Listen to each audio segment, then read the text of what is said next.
Sorry?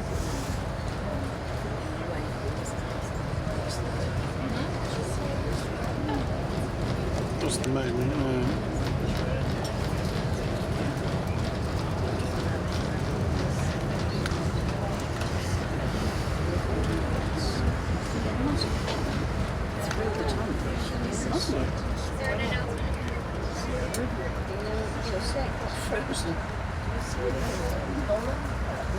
Spiral tunnels on our right, coming up.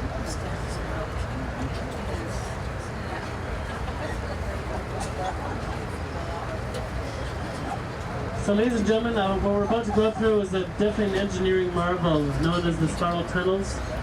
Basically what's going to happen is our train is going to descend about 1,100 feet within 10 miles of track. Now before the spiral tunnels were completed, the original CP line did not have the spiral tunnels. They had something that was known as the Big Hill, meaning they took the train down a 4.5% grade, which is over double what is deemed acceptable or safe. Trains should be no more than 2.2% grade for it to be safe.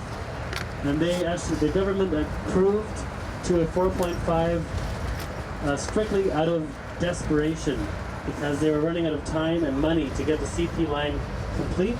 As they built the CP from the east and the west to meet in the middle, there was a section that still had not been discovered as to where they can bring the train, how to get the train through this literal wall of mountains. And this was the area, one of the last areas to be approved, and it turned out to be a pretty bad choice in the end, because there were a lot of accidents as a result. Now the interesting thing is that this highway that we're looking at, this is the Trans-Canada Highway. This highway is actually built directly on top of the Big Hill, so right on top of the original tracks of the CP. So you look at the highway here, just look at this, how steep that is, and imagine a train rolling down that kind of hill.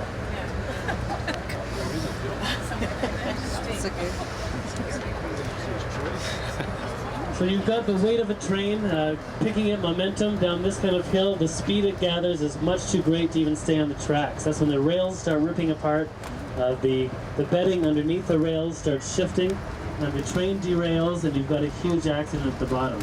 But unfortunately, this happened for about 21 years as they used the Big Hill. Many trains derailed. The very first train to come down the Big Hill derailed, killing both the engineer and conductor. In 21 years, nearly 200 people ended up dying because of accidents caused by the Big Hill.